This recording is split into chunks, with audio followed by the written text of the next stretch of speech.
Grief isn't the end of your story, it's the beginning of a new chapter. Welcome back to the Empower Grief Journey podcast. I'm your host, Chris Mamone, and I'm the creator of the Empower Grief Journey coaching and podcast platform.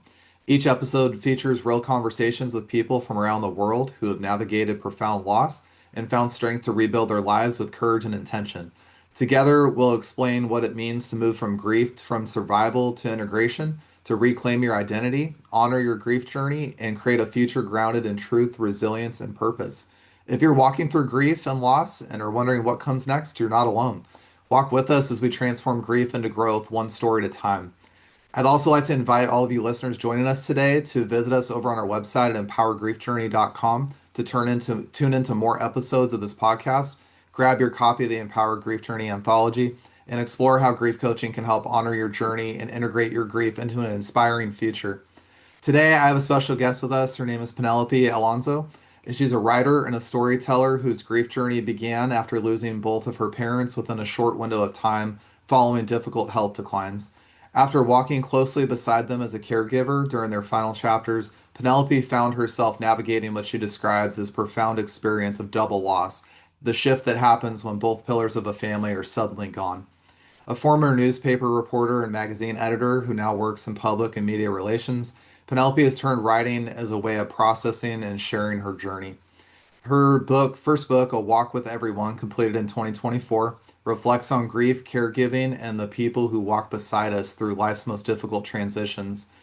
What you described is your experience as a double loss after losing both your parents within a short period of time.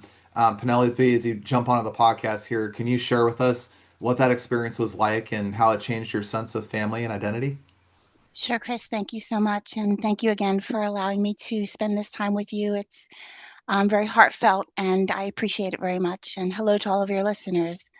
So, I was very fortunate in life to have my parents a long time.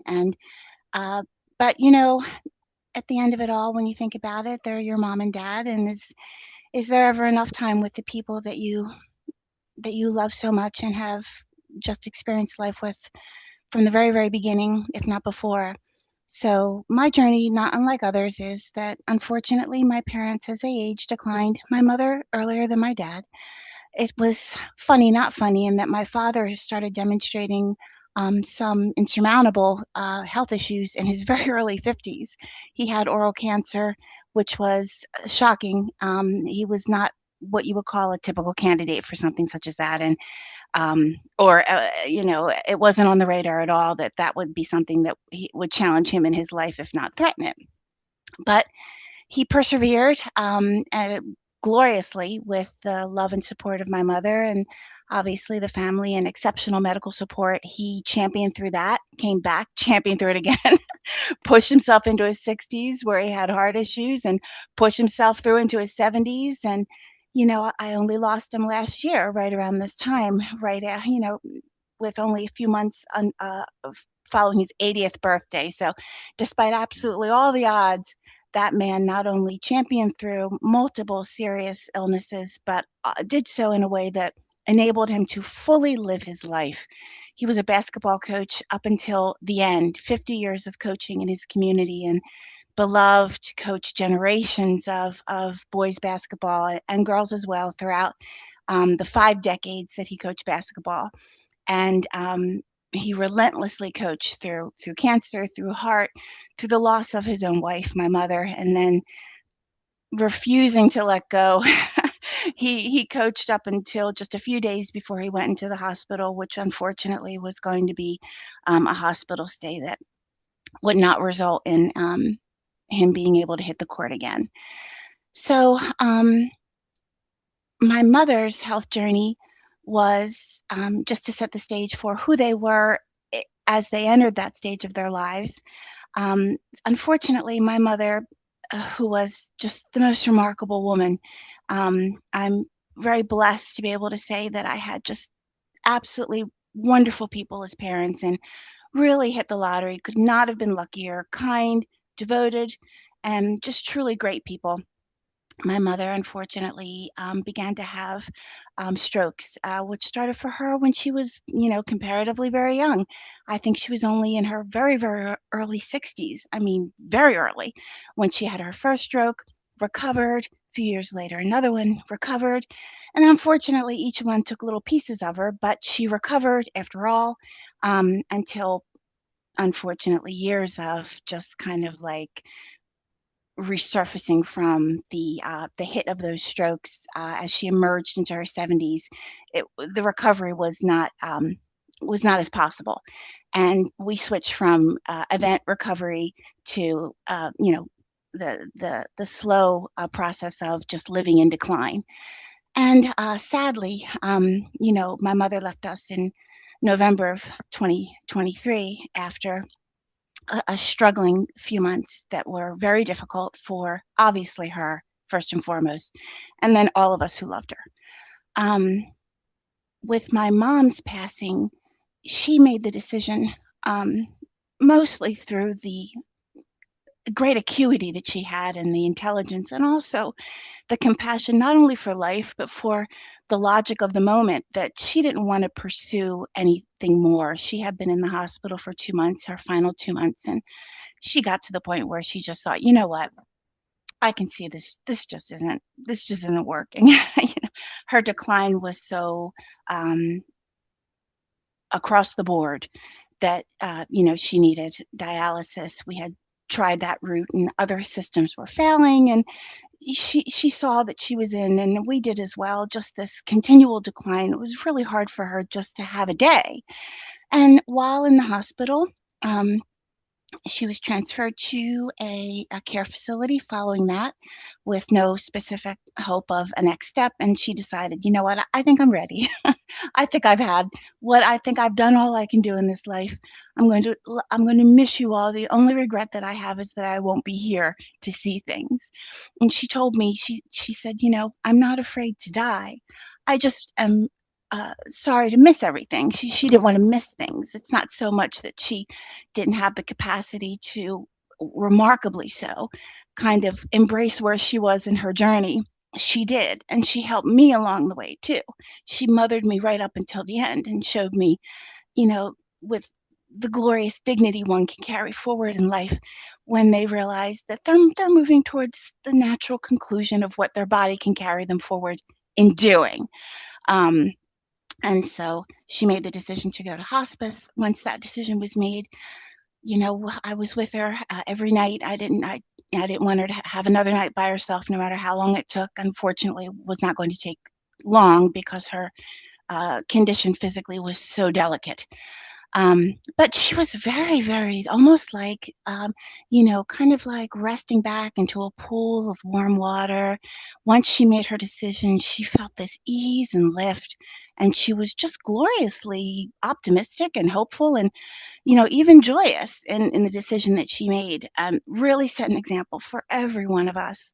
And I'm sure uh, carrying a tremendous strength for all of us. She was 3 years younger than my dad. They were a real love story. They met at the age of 15 and 18 on the beach in Atlantic City, a South Philadelphia boy and a girl from, the Swarthmore, Haverford area of Pennsylvania, who happened to be vacationing with her mom. And my dad drove down with two of his best buddies. And, this loud, incredible sense of humor and extroverted young man met this shy, demure, and incredibly brilliantly sweet young woman, and that was really the beginning of their journey. So, in every respect, those two really grew up together. They grew up and through life together. So it was a rough one because now we were at that point where that lifetime of depending on one another in all the best of ways was going to be over. And so I remember, we were in the room, in her rehab room, and mom was in bed. She was sitting up. She had made her decision. My brother was there. He had come in from California, which was wonderful. He visited as often as he could. So he was there. My dad was over to my, I'm gesturing as I'm like putting myself back in the room. My dad was sitting by the window, and he was already really, when I think about it, moving toward his time of decline. Um, by that point, though, he was still able to do all the things in life he wanted to do. As my mother said, your father's still living his life. For as long as that was going to go on, he was still extremely active. But there were signs and um, clear changes that he was experiencing, but where her descent kind of rolled forward somewhat rapidly once we got on that road, his was much slower. So in that moment, she asked me to let him know that she had made the decision to do hospice. And that was late October, very late October, because she passed on November 1st. So I'm probably talking October 29. And I said, Dad, um, so, you know, Mom has made the decision that she would like to go on. She'd like to go on hospice. And he said, "Oh, all right." And again, setting the stage for the time of year. Now we're talking Halloween into, you know, the rebirth of kind of that fall and festive. We're moving into Thanksgiving season and right on the heels of a holiday of for us Christmas. So dad was there and he heard what I said and he said, "All right." He said, "Okay." He said, well, that'll be good. We'll get her home and we'll do Thanksgiving and we'll have fun. We'll have a good time at Christmas. We'll have a good time together. And, that we're just going to move on. And whatever these weeks or months are, we'll move into Christmas together. We'll have like a last Christmas. And so he was very upbeat. And I immediately turned my head and looked at my mother because she and I both knew that she was going to not be here more than a few days at most, given how delicate she was. And I saw that he was, he heard the part about the hospice, but what he thought that might mean was different than likely what was going to happen. So I immediately just swung my head and looked directly at my mom, just inherently, just instinct. And also, one of the final times of really leaning on her to tell me what to do. He's not getting, he didn't get what I said. So I looked right over at her and she didn't say a word to me. She looked right at me and she smiled a little bit and she just nodded her head and she just kind of nodded her head at me and gave me that look, go on, like a mom would, go on now, go on now, tell him what you need to tell him. And so I turned my head back and I remember looking down at my knees and I looked up at him and I just said, Dad, if mom goes on hospice, it's probably only going to be a few days. And he looked at my mother and he said, oh, he said, really? And she looked at him and she smiled and nodded her head. Yeah, really? And he said, are you sure? And she said, yep, I'm sure. And that was the moment in that core four of a mom, a dad, a sister, and a brother. The core four of that kind of origin family for me that we realized we were moving forward together in a way that we had not before. And I have to just applaud my father for accepting things with an incredible amount of strength and just applaud my mother for being just beyond heroic. But, as the role that I had in the family, and I've been reading up on this too. I'm not going to use this, I'm not going to label myself a first daughter, but that I had a certain role. I was the primary caregiver for my parents as much as I could. Of course, I worked full time and was raising my own family, who of course were growing into young adulthood. But you know, all the things that come under what that means. What does that mean? You were caring. What were you doing? Well, I was managing the appointments and managing the insurance and managing the supplies to the house that were needed. I was taking training so I could do peritoneal dialysis for my mother at home, and I was moving into the house so that I could perform her dialysis here because she was too weak to have dialysis that was more rugged on the body and on her system. She probably couldn't have endured that.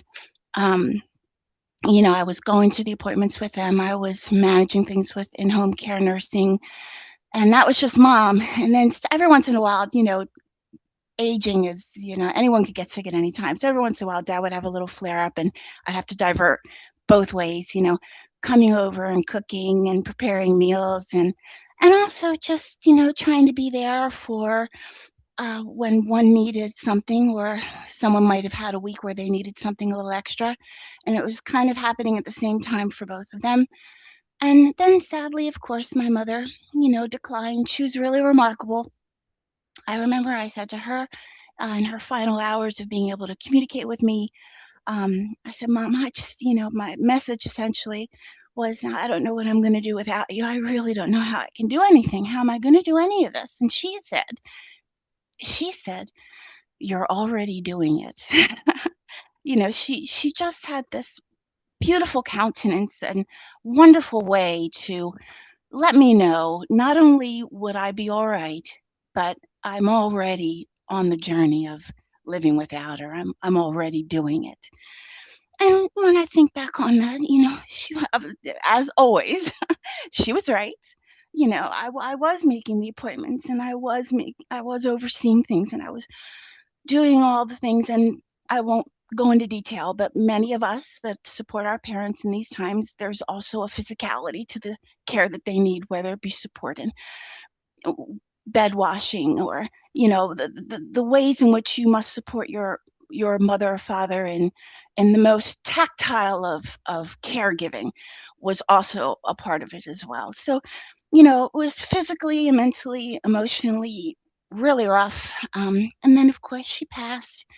Um, and we mourned her and said our goodbyes, not really, but just in the moments that you have to, for the sake of, letting the family at large, the funeral and the speeches and the luncheons, and, just recognizing her in all the ways you can. And then that settled in. And it was in that settling where I began to really see my dad was not good. Sometimes when you have, like, it's kind of like having all the pots on the oven, and you're cooking on the stovetop, and you've got something in the oven, and then your phone goes off, and you remember you had to pick something up. And so, you know or like I equate it to like a cockpit, like one light pops off and then another light pops off. And not being a pilot by any stretch of the imagination, but just trying to paint a picture of, like, sometimes you're looking at one light and something else goes off. And that's kind of what happened to me, or I guess to us, I should say, broadly as a family. It was clear while my mother was still with us that dad was beginning to have some recurring issues. And what was happening to him was the oral cancer I hope this isn't, too much on the medical side of things, but just to paint a picture of what he endured. He had oral cancer, which really took his jaw, and they rebuilt the jaw with titanium, and then they had to build it one more time with titanium. And all of those years that in his early 50s and throughout his 50s that he championed through that, and he did. By the time he was pushing 80, things were kind of starting to catch up with him, and that was beginning to resurface in the form of a condition that many people that receive chemo or radiation therapy on their jaw, or on this area, after a number of years, there's a bit of decline of the whatever was left becomes necrotic. And there are things you can do to begin to combat what's occurring naturally, but there's also a lot that just can't be done. And so that was starting to show itself even when mom was kind of, still here. And it just seemed like once once mom went on her next journey, um, it was obvious that dad needed to go to his oncologist, immediately.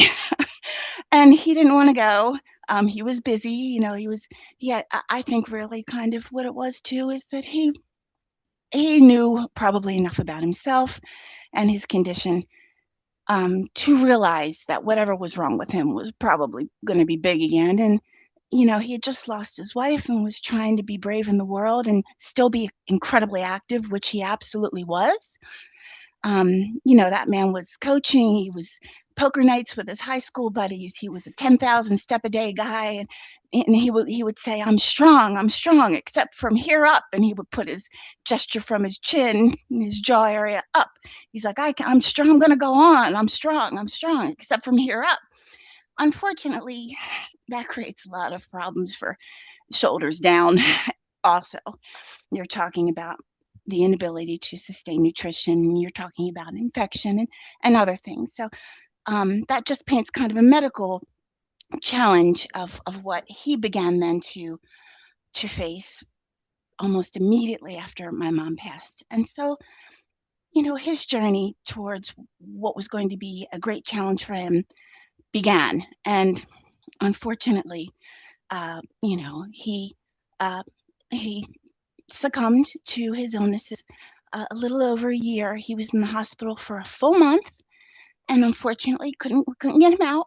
And they got to a point where there was nothing more they could do for him, and so he unfortunately passed away just a little over a year. But my mother's picture was by his side, and I was with him, and he had many friends and family members that came to visit him, and he talked as much as he could until he was medicated to the point for his comfort that it was just easier for him to be as comfortable as possible. But still, I guess I hope that wasn't too much of a picture, but it paints a picture of my journey because in a way, I was still kind of, uh, you know, when you go through something that lasts for years and you're trying to support someone and then they pass, you're kind of like all of a sudden at this like dead stop. What is my life without, not only without this person, but without caring for this person? And then you're kind of like, oh my gosh, and then you're mourning your mom, and then immediately you go into a crisis with your dad.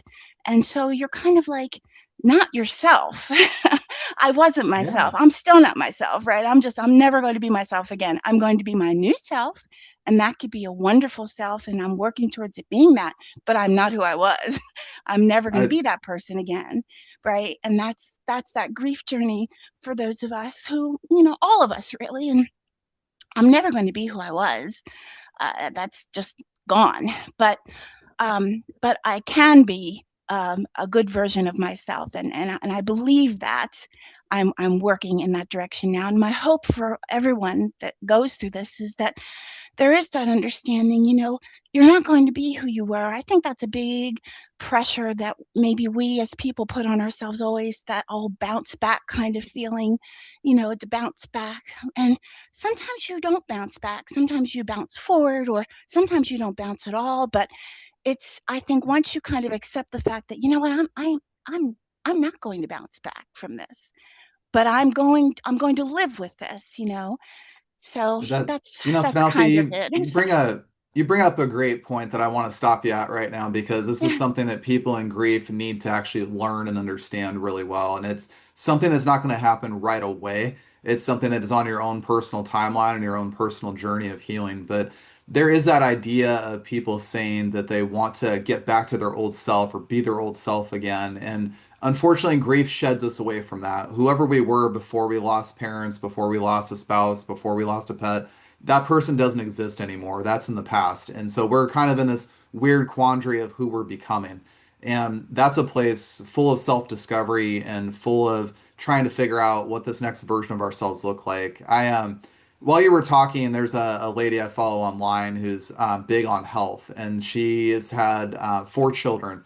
And she said all these people and her followers always talk about this bounce back to your old body, bounce back to your old way. And she said that doesn't work like that. We don't bounce back to our past version of Hmm. ourselves. We're this new person. And Right. I loved what she said because I tie it into grief a lot. She said, I'm not going to be the teenage girl I was before I had my first child or my second child or my third one. My body's changed every single time. And so does myself because I'm not 18, I'm 25, I'm 30, I'm 40. And life is always about learning and growing and evolving. And I think that in many ways, grief is a very, I call it a brutal situation where it's beautiful and Mm. brutal at the same time. Mm-hmm. And it constitutes that change on a very deep, very radical, profound shift that no one really prepares us for. Nobody tells us how to do it. And that's why I don't tell people how to fix themselves because we can't. It's a personal journey for us to discover who this next version of ourselves is. Right, beautifully said. And I have felt everything that you shared, and you could not be more right. Like I'll just speak as an adult child, the orphaned adult, if you will, who has lost two parents in a small window of time, within a little about a year, if you will. Who am I in the world? Who am I in the world without them? You really do have that discovery of self. And it's those things that, you just, I mean, I'm still in it, obviously. My dad's been gone a year. My mom's been gone a year. Well, she was she was a year ahead of him. So, but I'm still, in this process of like figuring out who I am in the world. It's okay to laugh and have a fun day. I'm just okay with that now. I was starting to be okay with that. Just realizing, who you are in the world without them. We do. It's interesting when you think about it, how, do we ever really fully know ourselves? We do, but we know ourselves as people know us too. We see ourselves, or we grow as ourselves in what those that love us and are within our lives come to expect of us, or love about us, or teach us. So we're so heavily influenced by those who have watched us grow and been such a, a magnificently large part of our journey, that once that person is removed, and obviously there's all kinds of loss. I took it hard when I lost my grandmother, 25 years, 20, that was a big hit for me. 25, 30 years ago when I lost my grandmother, that was a big hit too. But, I think that anytime we lose somebody that's so significant to us in whatever role they played, however long they were in our lives, it's a big hit to self. Who am I in the world without you? Do I matter in the same ways I mattered before? And then I think, selfishly, I guess, just to discuss my own journey in that, with losing my parents in within a year. um, there are certain things only your mom and dad care about, and I talked about that with my mom. My mom was, as I shared earlier, very accepting of where she was. In fact, she was leading the way, in every respect. And we talked about that, and I said, who am I going to talk to? There's things you only tell your mom if you're lucky enough to have a relationship such as that. I was, you know, and when your kids do cool things, whether they're 1 year old or 25, who do you want to tell first? Mom, look, I send this picture of my daughter getting this diploma, or, send my picture of my daughter, holding a puppy or whatever it is. Who wants to see that stuff? Your mother. Who wants to hear about when you had a bad day? No one will ever ask me again if I have a fever. No one cares how I feel. Not really. It's not that my daughters don't love me. It's not that my husband doesn't care. But who cares if you ate today more than your mother? Absolutely no one. And when you lose that person that really is so invested, she's invested all she has in you. If you were lucky enough to have a mom like that, and I was, who am I in the world?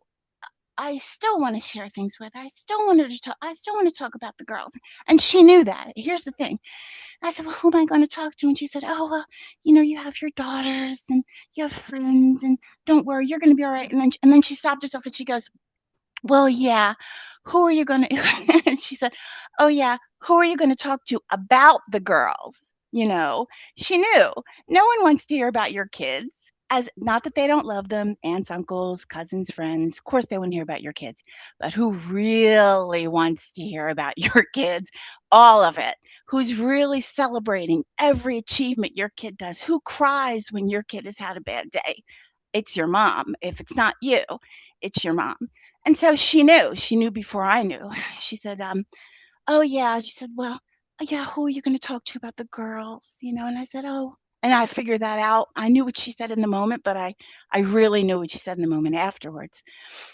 So that's a rough one. You just, what do you do when you've lost the person that you want to just tell the best news of your life to all the time? And that's a bit of a hit. I think that's where we have to resolve ourselves that, of course, I wrote a book, as you shared in the beginning, and thank you, A Walk with Everyone. It's a lovely story about a woman who is similar to this conversation. It's the feel of this shared journey, this shared experience, and what does that mean in the light of having lost people, if we could see them again or just recognize who they are in our lives, and yet at the same time that they're not there anymore in that way, in the same way. Yeah. I also wrote just a small kind of helpful piece. I think it's called Still Here, moving on after losing both parents. And I really think that I share both of that and this thought is because it's not about moving on, it's about moving through. You know, we're not moving on. We are, am I getting up? Am I going to work? Am I still doing things for my now adult daughters? Of course, thankfully, the answer is yes. But I it's not about moving on. It's just about moving through. We're moving through this new time of our life. We have to be gentle with ourselves. It's okay to be in your 50s and miss your mother. It's okay to be in your 50s and not know who you are in the world without your mom and your dad. You do not have parents anymore. You are no one's child anymore in the way in which you were before, but you are still their daughter in the world. You are still their son in the world, and they still want the best for you. So that's kind of where I am in my journey. I'm moving through this time. I'm moving through knowing that I'm not going to have the same kind of conversations with them or the same kind of experiences with them, but grateful that I had the opportunity to have those conversations in those moments. Both my parents died in my arms. My mother died in my arms with her two sisters who are older than her in the room. My mother was 75 when she passed. She was a few weeks away from her 76th birthday. But her sisters, who were 10 and 13 years older than her, respectively, were there. And sadly, my mother's middle sister, my beautiful Aunt Marie, passed just 3 months, 2 to 3 months after my mom. She didn't have a long decline of many years as my mother did. She had a sudden detected illness and then a blessed quick passing. So we lost her. My mother's oldest sister is blessedly and remarkably still here. She's still here. And look at all she's had to go through. What has she endured in her life? She's in her early 90s, but she's surrounded by four beautiful daughters that are living in the world and living with her in this world together. She's still welcoming great grandchildren, and she's well enough, thank God, to be able to go to recitals for one of her grandsons who's an accomplished musician. So, you know, do I wish my mom had her longevity? Well, yes, I do. But am I grateful that my mother's sister is still living in the world? I know my mother would be. I'm sure she is, just delighted and thrilled that her sister is still seeing wonderful things and loving and enjoying her family. So, I just think it's just realizing where we each are, no matter who we've lost, mothers, fathers, siblings, you know, the gamut of people that we make and who make us, but we just have to keep moving through it. We're not going to move away from it. We're not going to hide from it. We're not going to move ahead of it, but we can move through it and with it. And grief can become this kind of comfortable companion if we don't allow it to feel negative. Grief sometimes, we've all heard this expression. I suspect I'm not saying anything new. We're living this human experience together. But grief is not just something that is negative. I'm grieving, so that's a bad thing. Grief is also kind of the embodiment and the expression of having loved so deeply that it hurts right now. But it's also a celebration of having experienced something so positive that you miss it so much. And I think that's a beautiful thing in terms of going forward in life, going through it. You don't have to push yourself any more than that. My mother, in my book, A Walk with Everyone, there's a bit that my mother kind of inspired me about. And it was one of the last stories she told me, actually. And the story is that, and very quickly, and I don't want to take up too much more of your time, but the story is, and it's a true story, true story. She and one of her very best friends were in Atlantic City. It might have been the summer she met my dad. I'm sure it was around that time because they were teenagers and she met my dad at 15. So there you go. Might have been. And my mother loved to go in the ocean. They were good swimmers, not great swimmers. So she and her friend, 14, 15-year-old girls, very young, toddled out, paddled out, piddled out until they realized, they couldn't touch their tippy toes on the sand anymore. And when they turned around, I guess they were just having so much fun, like splashing around together and jumping the waves and feeling the day on their young faces and, the salt and the sand and everything, that the smells of the beach. But they got a little bit scared because when they turned themselves around and looked at the beach, well, my mom said the beach looked so far away and they couldn't reach their toes to touch the bottom. So they both got a little bit scared and they both weren't great swimmers. So I said, well, what did you do? And she said, well, we just turned around and we didn't panic or anything. They had the presence of mind to just kind of relax themselves and they just like doggy paddled, and she used the word drift. We just drifted back. We just drifted back. And what I thought about later, after she died and I was finishing the book, I thought, what a wonderful story about life and even grief. You know, Sometimes in life you have to move forward even if you have to drift. Even if you have to drift forward where you're really not even moving yourself more than you're capable of moving in that moment, but you can still move forward even if you're drifting. And, that's just something that really resonated with me. It gave me encouragement. Said, I don't have to work that hard. You know, I'm not having a great day. I miss my mom today. I don't really want to think about it too much. Well, you know what? I don't have to. I don't have to stress myself out. I don't have to be over it at any particular date and time or year or ever.